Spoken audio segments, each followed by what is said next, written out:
One flight attendant kicks black girl off plane. 7 minutes later, she owns the airline. It was supposed to be the happiest day of Ebony Rogers' life. Just 18 years old, she had worked tirelessly over the past 4 years to graduate top of her high school class in Atlanta, Georgia. Her hard work culminated in a full-ride scholarship to one of the most prestigious design schools in the country, and now she was on her way to Los Angeles to receive an award for a youth innovation project that she'd spearheaded. As Ebony stepped into the bustling terminal at John F. Kennedy International Airport, JFK, her heart pounded with excitement. She was about to board a flight on Sky Traverse Airways, a company she'd never flown with before but had heard decent things about. Little did she know that the events of that morning would spiral into a bizarre, heartbreaking and ultimately triumphant saga that would change her life and the airline forever. Ebony and her mother, Regina, arrived at JFK after a red-eye connection from Atlanta. They were both weary from traveling through the night, but Ebony's enthusiasm held her upright. She clutched a battered leather portfolio containing sketches, notes, and invention mock-ups that had won her that coveted scholarship. Regina, proud and protective, tried to calm her daughter's nerves as they scoured the terminal for their gate. "Are you sure you've got everything, baby?" Regina asked, gently smoothing Ebony's hair, which was braided into neat cornrows. She knew Ebony was a perfectionist, prone to bouts of anxiety when something important was about to happen. "I've got it all," Ebony replied, hugging her portfolio tighter. "Tickets, ID, phone, scholarship papers, it's all here. I just hope the flight is on time. I can't miss the ceremony. If I don't get there by this afternoon, I'll miss my chance to speak." Regina smiled. "You've planned this for months. Everything is going to be fine." The airport was buzzing with people of all shapes, sizes, and backgrounds. Ebony usually found that invigorating. She loved the idea of thousands of stories colliding in one place. This morning, though, she was tired and on edge. She kept checking her phone, her eyes flitting between the flight schedule on the overhead boards and the boarding pass in her hand. Finally, they reached Gate 23A, a quiet corner of the massive terminal. Her flight to Los Angeles was still listed as on time. Ebony sighed in relief as she and Regina settled into 2 cold plastic seats by the window. "We made it," she whispered. As the minutes ticked by, Ebony sensed the adrenaline coursing through her. The ceremony in Los Angeles was crucial. She'd be receiving an award from a panel of CEOs representing multiple industries, including technology, sustainable design, and philanthropic ventures. She'd even heard rumors that celebrities like Ava DuVernay and Pharrell Williams might attend. Ebony had never been to California before. Her mind spun with images of palm trees, beaches, and the bright city lights she'd only seen on TV. Regina checked her watch. "They should start boarding soon. Maybe we should line up," she suggested. Other passengers were doing the same, forming a long but orderly queue. Ebony hefted her small carry-on bag, making sure her portfolio was secure inside. Her mother had to fly back to Atlanta after seeing Ebony off because of her job, so Ebony would be traveling alone. They shared a quick hug and a reassurance. Regina promised to follow Ebony's achievements via live streaming and phone updates. Eventually, Ebony stood in line, ticket and ID in hand, feeling a small wave of excitement overshadow her fatigue. She noticed a flight attendant standing near the entrance to the jet bridge, scanning boarding passes. Her name tag read C. Hill. The woman wore the crisp navy blue Sky Traverse uniform, a red scarf tied smartly around her neck. Initially, Ebony found her expression unreadable, but as the line slowly advanced, Ebony saw subtle irritations flicker across the flight attendant's face. She seemed impatient, or maybe exhausted from the early shift. When it was Ebony's turn, she offered a polite smile. "Good morning," Ebony said softly, handing over her boarding pass.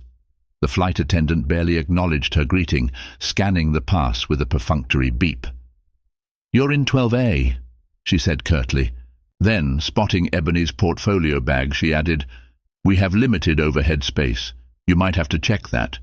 "Oh, this is a small bag. It should fit under the seat," Ebony replied. The flight attendant's tone had made Ebony momentarily anxious. She didn't want to cause any trouble, especially with her precious portfolio inside. But the flight attendant sighed. "Move along," she barked, as though Ebony was holding up the line. Ebony flinched at the sharpness in the woman's voice and hustled forward down the jet bridge, eager to get to her seat before any further tension arose.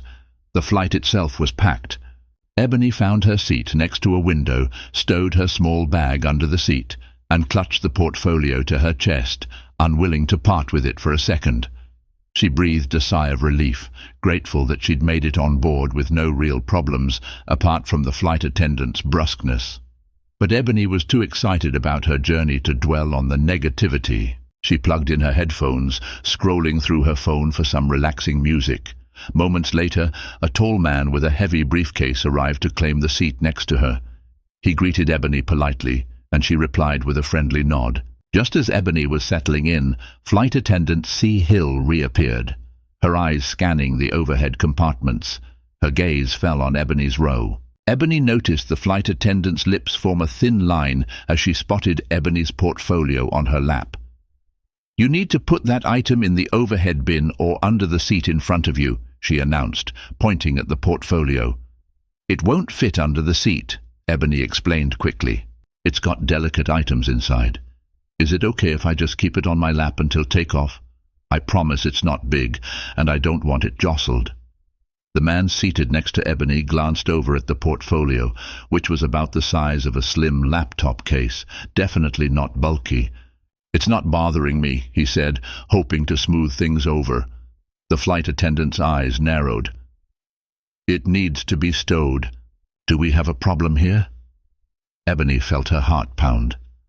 "No, ma'am," she whispered, forcing herself to remain calm. "I'll place it carefully under the seat." She gingerly slid it forward. There was still enough legroom for her to manage, though it stuck out slightly. The flight attendant gave a disdainful snort, then moved on. Ebony heard a passenger behind her mutter, "Wow, she's in a mood today." Ebony tried to breathe normally, telling herself it was just pre-flight stress. She had no idea that this was just the beginning of her troubles. Skytraver 627 was scheduled to depart in 15 minutes.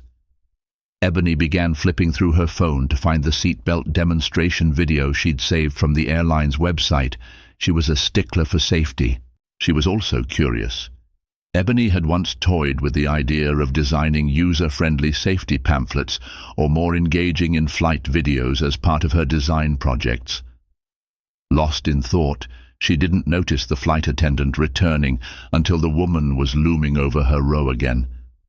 "You there?" The flight attendant addressed Ebony abruptly. "You need to power off your phone." Ebony glanced around. Many other passengers were still using electronic devices. She kept her tone calm. "I'm sorry, I was just finishing up." C. Hill planted her hands on her hips. "You have a real attitude, don't you? I've asked you twice now to follow instructions." The man in the seat next to Ebony raised an eyebrow. "She's not the only one using a phone," he pointed out. "I'm just saying lots of people are still on them." The flight attendant shot him a look that practically sizzled with anger. "Sir, this is between me and this passenger." She turned back to Ebony and folded her arms. "I'm going to have to ask you to gather your things. I will not tolerate disruption or non-compliance on my aircraft." Ebony's breath caught in her throat. "I'm not being disruptive," she said in a shaky voice. "I promise I was just about to power it off. It's not even takeoff time yet." C. Hill's face hardened. "That's enough," she declared. Then she leaned closer, her voice quiet but dripping with an accusation Ebony recognized all too well. "I don't like your attitude, and I don't feel comfortable with you on board. Now gather your stuff." Ebony felt the sting of tears behind her eyes. This was surreal, as though she'd stumbled into some dreadful alternate universe. Around them, passengers started whispering, eyes darting from Ebony to the flight attendant. Some looked outraged, others seemed relieved they weren't the ones being targeted. But Ebony had never been one to cower in the face of injustice. She found her voice. "This is completely uncalled for," she said, trying to keep her voice from shaking. "I've done nothing wrong." But the flight attendant pressed a call button, summoning another crew member who swiftly arrived. In a matter of seconds, Ebony's fate was sealed. "She's refusing to follow crew instructions," C. Hill said. "We need her off the plane." At that, Ebony's pulse pounded in her ears. She couldn't believe what she was hearing. She felt singled out, cornered, and powerless. For a moment, she wanted to scream, but she remembered the hundreds of hours she'd spent working toward her scholarship, the unwavering support of her mother, the hope of her future. Her voice quivered. "Please, I have somewhere to be. I have a scholarship event in Los Angeles. I have to get there." "You can take it up with the gate agent," C. Hill snapped. "Now, off."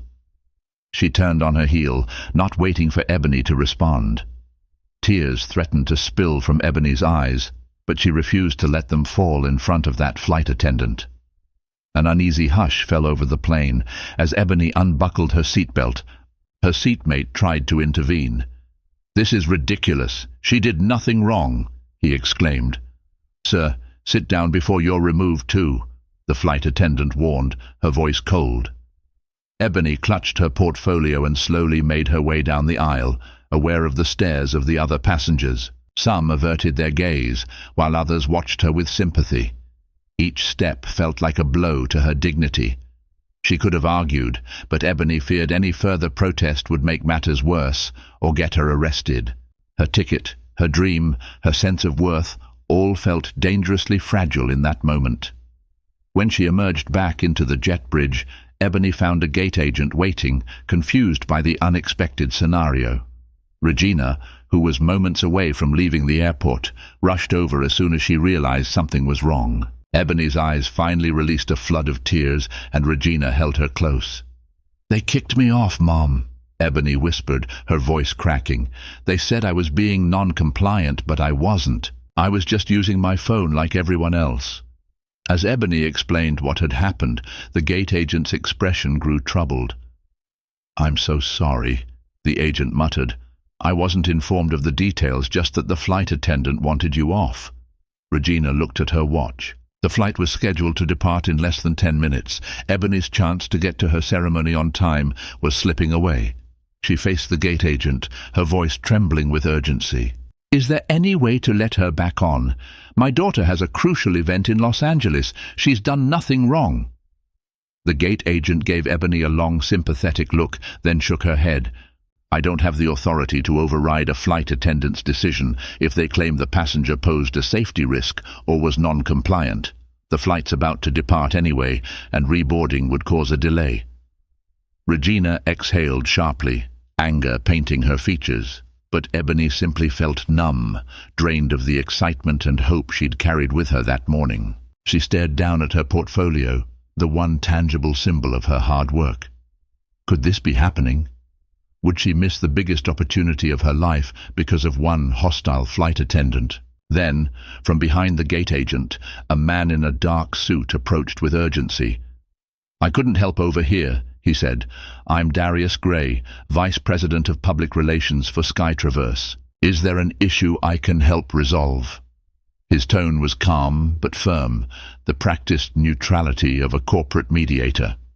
His eyes flicked between Ebony, Regina, and the gate agent. Regina wasted no time. She explained what had happened in hushed but heated detail.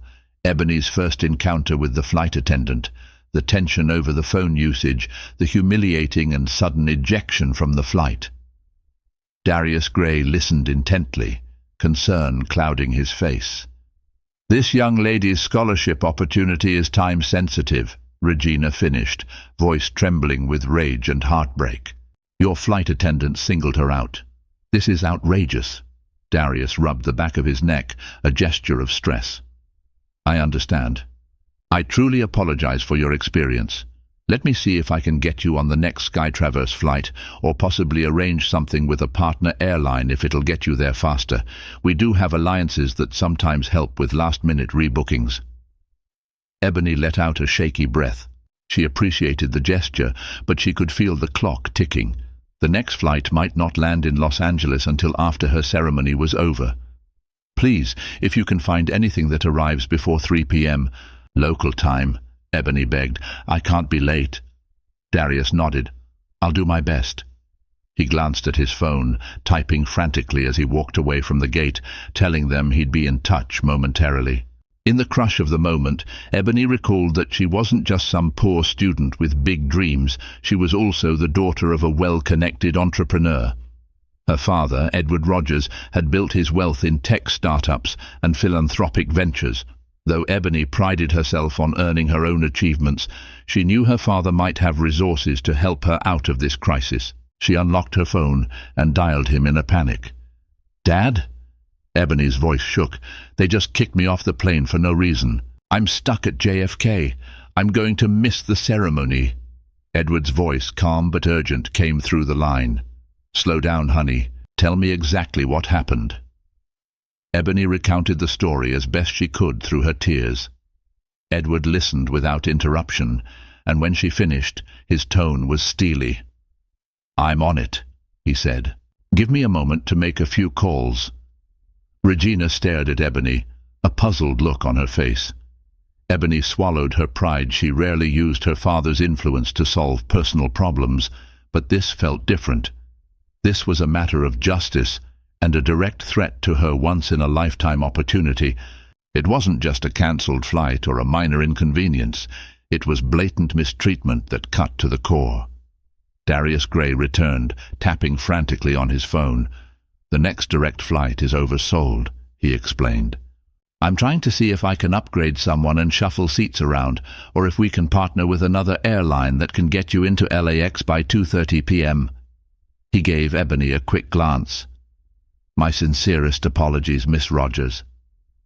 Ebony pressed her phone to her ear, waiting to see if her father would call back. The minutes felt like hours. A swirl of thoughts hammered through her mind. She wanted to stand up for herself, but also needed to board another flight as soon as possible. She considered the possibility of making it just in time for the ceremony, but a gnawing fear of missing it altogether made her stomach twist. Then, after 7 long minutes, she counted each second on her phone. Edward called back. Ebony's heart pounded.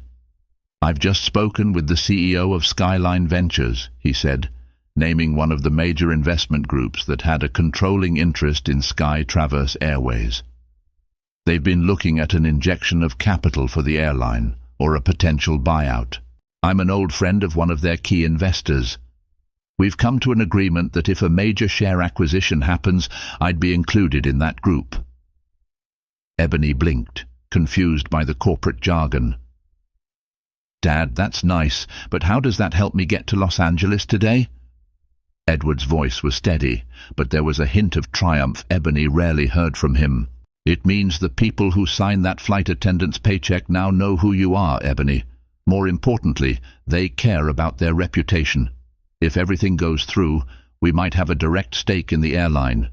In simpler terms, you're about to have the power to make some very big decisions regarding Sky Traverse, like who they hire and who they fire." Ebony's pulse thundered. "I don't understand." "They want me to expedite the capital injection purchase, a controlling share on the spot. I told them I'd only consider it if they fix this mess for you, immediately. This kind of negotiation has been brewing for weeks, and the timing is uncanny. The board has an emergency teleconference in 20 minutes to finalize details. If all goes well, Ebony, you'll own a significant stake in Sky Traverse by the end of the hour." Ebony could barely speak. A part of her thought it was too outlandish to be true. Her father, poised to become part owner of the very airline that had just humiliated her. Darius Gray's phone buzzed. He picked up, listened for a moment, and his eyes widened. He promptly glanced at Ebony with a new kind of respect, maybe even a hint of fear. "I understand, sir," he said into the phone. Then he hung up, stepping closer to Ebony and Regina. "I just received a directive from the highest levels of management," he announced quietly. "We're to accommodate you on a private charter that leaves in 20 minutes, all expenses paid. You'll arrive in Los Angeles by 1:30 p.m. Regina's jaw dropped. Ebony just stared, her mind struggling to process. "A private charter?" Ebony repeated. Darius nodded, clearing his throat. "Yes, ma'am, that's correct." He paused, then added, "I was informed your father is in the process of negotiating a significant deal with Skyline Ventures, our majority stakeholder." Ebony gulped. So this was real. She saw the relief on Regina's face, but also the flicker of indignation that it took such extraordinary measures to correct what never should have happened. Yet Ebony couldn't deny the wave of gratitude that washed over her. "Thank you," Ebony said, her voice still shaky. "I need to get to Los Angeles as soon as possible." "Please follow me," Darius instructed. "I'll personally escort you to the charter terminal." Regina clung to Ebony's arm, reluctant to leave her daughter in such a whirlwind. But Ebony insisted that Regina should head home to rest, having travelled all night. "I'll be okay, Mom," she said, hugging her tight. "I'll call you once I land." Regina finally agreed, though she looked none too happy about the situation. As Ebony gathered her bag, she couldn't help but glance back at the gate to the plane that had just ejected her. Through the windows, she caught a glimpse of Flight Attendant C. Hill inside the aircraft, presumably going about her duties, oblivious to how events had suddenly turned. Ebony felt a strange mix of anger and pity. She wouldn't wish job loss on anyone, but she also couldn't overlook the humiliating, racially charged manner in which the flight attendant had treated her. While Ebony was ushered to the charter area, Edward Rogers was on a conference call with Skyline Ventures. He sat in his home office in Atlanta, staring at a bank of computer monitors and legal documents. Next to him was his personal assistant, typing away in furious concentration. The Skyline Ventures board members were scattered across the country, each chiming in via video conference to finalize negotiations. "We have a crisis on our hands," one of the board members said, referencing Ebony's situation. "Social media chatter is already picking up. This is going to be a PR nightmare if we don't handle it carefully. We can't have a flight attendant racially profiling a passenger who just happens to be the daughter of a potential new investor." Edward leaned forward, his gaze steely. "This is more than just a PR problem. My daughter was humiliated and nearly had her future derailed. I'm all for finalizing the investment deal, but it has to come with assurances that we're going to see real change in the airline's culture. This kind of behavior cannot stand, and my family won't be associated with a company that allows it." A few board members murmured their agreement. Another tried to shift the conversation to numbers and share price. "We agree in principle, Mr. Rogers, but how much of a stake are you prepared to buy at this moment? We were looking at a phased approach, but the situation might require a quicker move." Edward glanced at his assistant, who gave a small nod. Then he looked back at the camera. "I'm prepared to acquire a controlling share if that's what it takes." "You want majority control?" someone asked, clearly startled. "That would effectively give you and Ebony enormous authority over operations." Edward nodded firmly. "That's correct. I'm not interested in a silent partnership. I want to ensure that my daughter and every passenger like her never has to endure such an experience again." A hush fell over the group. Edward and Skyline Ventures had been discussing a business partnership for weeks, but never this bold. Finally, the board members conferred privately in quick sidebars. After a flurry of legal disclaimers and a short recess to review documents, they reconvened. "We can move forward under these conditions," the head of Skyline Ventures announced. "But we'll need a public relations strategy in place immediately. We also need Ebony's sign-off, in a sense, since she'll be a recognized figure in the new leadership structure. The media will inevitably highlight her role." Edward breathed out slowly. "She's only 18. Let's not throw her into the deep end of corporate politics yet. But yes, Ebony should have a voice here. This deal is about more than numbers for me." The stage was set. Within an hour, the legal framework was signed digitally, pending final in-person signatures. The news spread like wildfire through Sky Traverse's upper echelons. A new controlling shareholder was stepping in, triggered by a scandal that threatened to overshadow the airline's future. Meanwhile, Ebony was escorted onto a small, sleek charter jet, courtesy of Sky Traverse's partner network. The seats were plush leather, the cabin staff all wearing polite smiles that tried too hard to reassure her. She felt a wave of relief, at least she'd make it to her ceremony on time. But she also felt uneasy, like she was stepping into a world that was reacting more to her father's money than to the principle of the matter. She settled into a window seat. A kindly flight attendant, Linda, approached with a gentle smile. "Good morning, Miss Rogers. Can I offer you something to drink? Tea, coffee, juice?" Ebony offered a polite, "No, thank you," as Linda gracefully took the hint that Ebony wasn't in the mood for chit-chat. Linda retreated to the galley, leaving Ebony alone with her thoughts.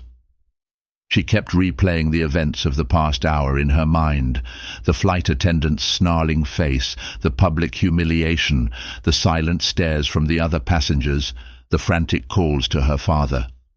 Was it really possible that within 7 minutes of being kicked off the plane, her life had flipped from passenger to prospective part owner? It felt more like a wild dream than reality. As the private jet taxied onto the runway, Ebony said a quiet prayer. She prayed for strength to speak at her ceremony and do justice to the scholarship she'd earned. She prayed for the safety of all those still on the commercial flight, even the flight attendant who'd wronged her. Most of all, she prayed for a resolution that didn't warp her own moral compass. She didn't want revenge, she wanted accountability and dignity. Touching down at a private terminal in Los Angeles an hour ahead of schedule, Ebony was met by a black SUV arranged by the airline. She barely had time to marvel at the palm trees and sunshine before she was whisked away to the convention center where the Youth Innovation Ceremony was being held. She arrived just in time to slip into the backstage area, breathless and jittery. Event organizers greeted her with relieved expressions. "We were so worried about you. We heard there might be flight delays," one organizer said. Ebony managed a tight smile, not ready to recount her ordeal. Minutes later, Ebony was ushered onto the stage, where a large audience applauded politely. She stood behind a microphone, glancing over the sea of curious faces. She took a moment to steady her breath, then spoke about her design project, a cost-effective solar panel solution for underprivileged communities. She explained how she'd grown up seeing families in Atlanta struggle with high-energy bills, which inspired her to create a more affordable, user-friendly product.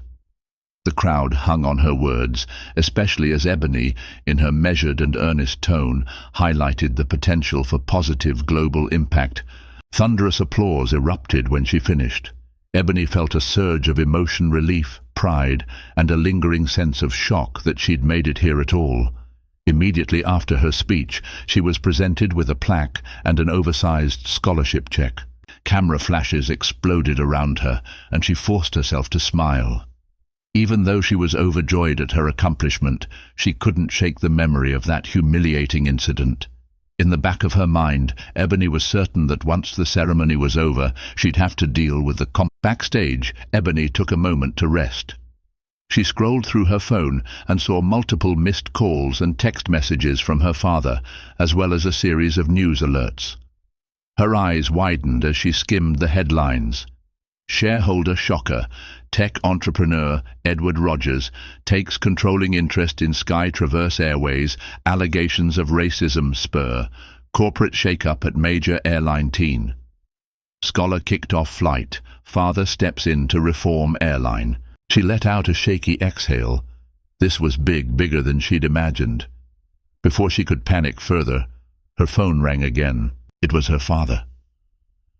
She stepped into a quiet hallway and picked up. "Congratulations, Ebony," he said warmly. "I'm proud of you for your speech and for handling that incident with grace. Listen, things are moving fast. We've secured a controlling share in Sky Traverse." Ebony sank onto a folding chair, trying to absorb the news. "So it's official?" she asked. "We own part of the airline." "We own most of it," Edward corrected gently. "Skyline Ventures and I collectively hold the majority. They're giving me, and by extension you, significant sway in decision-making." "Now, about that flight attendant," Ebony cut in quietly. "Dad, I don't want to be vindictive, but I also can't let her just do that to someone else. What's the plan? Edward sighed.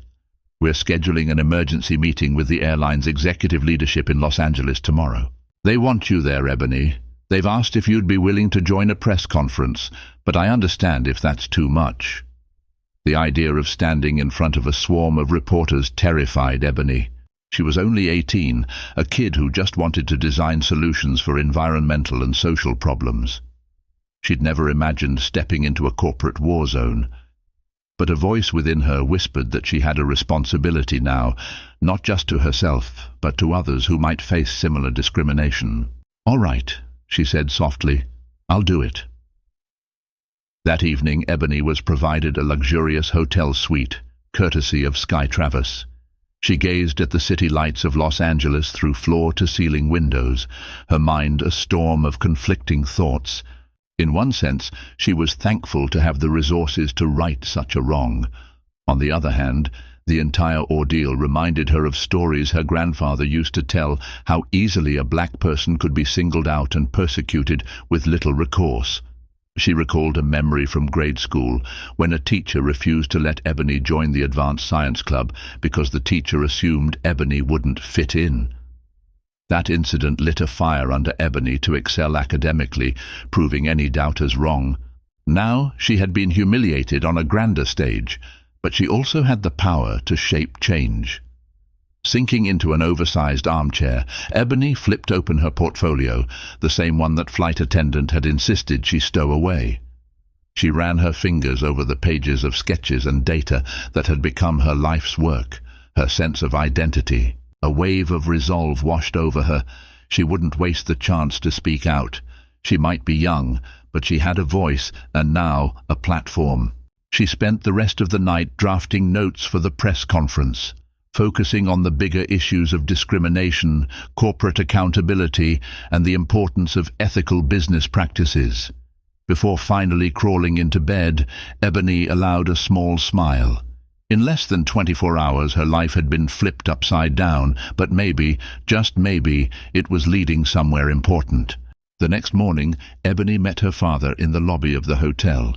They rode together to Sky Traverse's regional headquarters in downtown Los Angeles, a sleek glass building that reflected the palm trees along the boulevard. Edward squeezed Ebony's hand supportively as they walked toward an executive conference room where a collection of suited men and women waited. Inside, Ebony felt a surge of nerves. She recognized Darius Gray from the airport, standing off to the side, looking tense. A tall woman with a commanding presence stepped forward. "Mr. Rogers, Miss Rogers, thank you for coming. I'm Janice Morgan, Chief Operating Officer of Sky Traverse Airways." She extended a hand to Ebony, and they exchanged polite introductions. Janice gestured to a long conference table, inviting them to sit. Then she cleared her throat. "Before we discuss policy changes and next steps, I want to personally apologize for the distress Miss Rogers experienced. We are conducting an internal investigation regarding the flight attendant in question. She's been placed on administrative leave pending the outcome." Ebony nodded. She appreciated the sentiment, but knew this was just the start. She glanced at her father, who gave her a slight nod to speak her mind. "I'm not here for revenge," Ebony said, her voice resonating in the hush of the boardroom. "I'm here because what happened to me is part of a bigger problem. It's about how people in positions of authority treat those they perceive as less than, whether it's because of race, age, or any other factor. I don't want anyone else to face that kind of humiliation or have their future jeopardized." The room was silent. A few of the executives had the grace to look embarrassed. Janice Morgan swallowed hard and responded, "We absolutely agree. We're prepared to institute new, mandatory training for all cabin crew, with a focus on anti-discrimination and de-escalation techniques. Also, we'll create a streamlined passenger complaint escalation process to ensure incidents like this are flagged and investigated promptly." Edward chimed in, "We appreciate that, but words aren't enough. We want to see a measurable policy in place. Any flight attendant found to be discriminating against a passenger should face not just retraining, but potential termination. We can't afford any grey areas where bigotry might hide. Janice nodded earnestly. Understood. We'll work with legal and HR to draft these new terms immediately. Just as the meeting was wrapping up, there was a commotion at the door. A flustered staff member entered, whispering something in Janice's ear. Janice's eyes widened and she turned to Ebony. It appears the flight attendant, Ms. Hill, is here at the office. She's demanding to speak with you. Ebony felt her stomach twist. She glanced at her father, unsure how to proceed. Edward studied Ebony, letting her decide. She inhaled sharply, her mind racing. Part of her wanted to avoid the confrontation entirely, but another part felt that this was her moment to stand firm. "Let her in," Ebony finally said, her voice calm. Moments later, the door opened and in walked C. Hill, still in uniform. Her eyes darted around the room, and Ebony noticed the anger and desperation etched into the woman's features. For a split second, Ebony felt a pang of empathy. This woman's world had likely turned upside down too. "See," Hill spoke in a rush. "I just came from HR. They said I'm on administrative leave without pay. Are you behind this?" She glared at Ebony, then at Edward. Edward remained silent, letting Ebony speak. Ebony steadied herself. "You are on leave," Ebony said quietly, "because of how you treated me on that plane. You singled me out, humiliated me, and removed me without a valid reason." "That's not true," the flight attendant insisted, her voice trembling. "You were on your phone, disobeying instructions. I was doing my job." Her eyes flicked to the executives, searching for support. "If we're not strict, the FAA will hold us accountable. I had to ensure compliance." Ebony felt a stab of anger. Other passengers were also using their phones. "You targeted me. You kept coming back to harass me. It wasn't about safety, it felt personal." Hill opened her mouth to retort, but one of the company lawyers stepped forward. "Ms. Hill, please remember this matter is under official investigation. Anything you say can be used in that investigation." For a moment, Ebony and the flight attendant locked eyes. Ebony could almost see the woman's defenses crumble as she realized the gravity of the situation. Her voice faltered. I have a family to feed. If I lose my job..." Ebony felt tears prick at the corners of her own eyes, recalling her mother's struggles when Ebony was younger. She took a deep breath. "I'm not trying to ruin your life, Ms. Hill," Ebony said gently. "I'm demanding accountability for what you did. If you're truly remorseful, I hope you'll learn from this. But I will not pretend it didn't happen." C. Hill said nothing, standing there as though rooted to the spot, tears threatening to spill. The company lawyer escorted her out a moment later. A tense silence gripped the room. Ebony felt a swirl of emotions: anger, pity, relief, sadness. Eventually, Janice Morgan cleared her throat. "We'll proceed with the investigation, and discipline will follow as our policies dictate. Shall we move on to the press conference?" Ebony nodded, still shaken. Her father offered her a supportive hand, and they stood, ready to face the media. Outside, a small army of cameras, microphones and reporters waited in a cordoned-off section of the lobby. Sky Traverse's PR team bustled about, making last-minute adjustments to the stage. When Ebony emerged, flanked by her father and Janice Morgan, a tide of chatter swelled. Photographers snapped pictures as Ebony took her seat at a long table with a microphone. Janice opened the conference, apologizing to Ebony publicly and outlining the airline's upcoming policy changes. She promised a zero-tolerance stance on discrimination. Then she turned the microphone over to Edward Rogers, who spoke about his new investment role in the airline and his intention to make immediate improvements. Finally, Ebony was invited to speak. She took a shaky breath, remembering the supportive applause she'd received at her award ceremony. This crowd felt different, more cynical, searching for scandal, but Ebony spoke from the heart. "Yesterday, I was kicked off a flight for reasons I believe were racially motivated. It humiliated me. I felt powerless and afraid, something too many people experience when traveling. I don't want special treatment. I want equal treatment for everyone, regardless of race, age or background. My father and I are now in a position to influence how this airline operates, but this moment isn't just about me. It's about every passenger who's ever been mistreated and had no voice. It's about ensuring that from the top levels of management to the newest flight attendant, everyone understands that discrimination has no place in the skies. Sky Traverse is instituting new policies. We'll hold individuals accountable, but we also hope to build a culture where passengers and crew treat each other with respect. If we succeed, we'll have turned a painful experience into a catalyst for positive change. Thank you. She stopped, her heart pounding. The reporters fired off questions, but Sky Traverse PR staff signaled that Ebony wouldn't take any further inquiries. They guided Ebony off stage.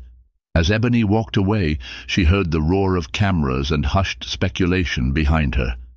A staff member whispered that her statement was trending on social media, with many praising her composure and bravery. Ebony felt a swirl of relief and exhaustion, eager to step away from the spotlight. Over the next few days, Ebony remained in Los Angeles, while Sky Traverse lawyers hammered out details. She was asked to participate in planning sessions focused on improving customer experience. The weight of adult responsibility pressed on Ebony. She was only 18, yet being asked to weigh in on multi-million-dollar decisions. One afternoon, she visited a local community center in South Los Angeles. She wanted some solace, away from corporate boardrooms and media scrutiny. She found herself in a cramped workshop where students tinkered with 3D printers to create small, solar-powered devices. Ebony introduced herself quietly, not wanting fanfare, and sat among them, discussing design ideas. Their youthful enthusiasm and creativity reminded her of why she fell in love with design in the first place. That evening, Ebony had dinner with her father. He looked tired, worn down by days of negotiations and media interviews, but when he looked at Ebony, his eyes shone with pride. "You've handled all of this with more grace than most seasoned executives," he told her. Ebony twirled a French fry, her appetite sapped by stress. "I never wanted to be an executive, Dad," she admitted. "I just want to design solutions to help people. This corporate world is intense." He nodded sympathetically. "We can figure out a balance. You don't have to run the airline. We'll hire professionals, but what you did speaking out, standing your ground, was necessary. Now this airline has a chance to become something better, and you can continue your studies." Ebony smiled gratefully, comforted by the reminder that her real passion was still waiting for her in college. Meanwhile, the official investigation into Flight Attendant C, Hill concluded. The final report cited multiple passenger statements and confirmed Ebony's account. The airline found that Hill had shown racial bias, acted outside standard protocol, and escalated a minor issue into a major confrontation. As a result, the company terminated her employment. Under normal circumstances, that might have been the end of it. But her case gained notoriety as Ebony's story dominated headlines. Some civil rights groups even issued statements condemning the rise of sky racism. At first, Hill tried to defend herself publicly, claiming Ebony was a disruptive passenger. But passenger cell phone footage emerged online, showing Ebony quietly complying while Hill grew increasingly agitated. In the face of this evidence, Hill's legal counsel advised her to cease interviews. She soon disappeared from public view. The last Ebony heard, Hill had been blacklisted from most major airlines, making it nearly impossible for her to find another flight attendant job. Some on social media gloated, reveling in the poetic justice that Ebony now partially owned the airline that fired her. Ebony felt torn. She didn't rejoice in another person's downfall, but she couldn't deny that it was just consequences for hateful behavior. She also knew the incident would serve as a warning for others who believed they could discriminate without repercussions. A month later, Ebony was back in Atlanta, preparing for her move to college in the fall. She sat in her bedroom, half-packed boxes scattered around her. Her phone chimed an email from Janice Morgan at Sky Traverse. Subject: Progress Report. Thank you. Message: Dear Miss Rogers, I'm pleased to share the latest developments in our anti-discrimination training. We've successfully launched a new module, requiring all employees to undergo it within the next 60 days. We've also created a passenger feedback portal to handle complaints swiftly. I wanted you to know this was directly inspired by your courage. Thank you for pushing us toward a better standard. Sincerely, Janice Morgan, COO, Sky Traverse Airways. Ebony smiled. The email was a testament that real change was happening and that her voice mattered. A knock on her bedroom door made her look up. Regina peeked in. Hey baby, how are you feeling? Ebony closed her laptop. Honestly, relieved that I get to be a college student and not a full-time airline mogul, and proud that something good might come from all this. Her mother nodded, sitting on the edge of the bed. I'm proud of you too. It's been a wild ride. They shared a moment of comfortable silence, reflecting on everything that had happened in such a short span of time. Finally, Ebony said, You know, I might still use that frequent flyer pass they gave me to get to campus visits and maybe even do a study abroad next year. Regina laughed. You'll fly for free on the airline you practically own. I think that's the least they can do. Later that summer, Ebony flew to her new campus for an orientation program. She used Sky Traverse, stepping onto the plane with her carry-on and her precious portfolio. The moment she boarded, the cabin crew greeted her with warm smiles. Welcome aboard, Miss Rogers, they said, eyes flicking to her name on the manifest. We're honored to have you. Ebony felt a rush of gratitude that drowned out any lingering trauma from her earlier experience. She found her seat and tucked her portfolio safely under the seat in front of her. She thought about the policies now in place, the new training sessions, and the possibility that fewer travelers would face discrimination in the future. That, to her, was worth any corporate turmoil. As the plane ascended into a clear blue sky, Ebony let her eyes drift over the clouds. The rhythmic hum of the engines lulled her into a sense of hope. She remembered the day not too long ago when she was kicked off a plane in front of everyone, tears stinging her eyes. She remembered that desperate call to her father, the fear, the anger, and the disbelief. And now, here she was, an owner of the airline, a future college freshman, and a young woman determined to make a difference. She closed her eyes, letting the moment wash over her. She wouldn't let one hateful encounter define her. Instead, she turned it into an opportunity to reform an entire airline, using the leverage her father had and the indomitable spirit she possessed. No, Ebony Rogers wasn't just a teenage girl with a scholarship. She was a force for change in an industry that spanned continents and cultures. And as she soared westward, the sunset blazing across the horizon, Ebony felt the profound sense that her journey was only just beginning.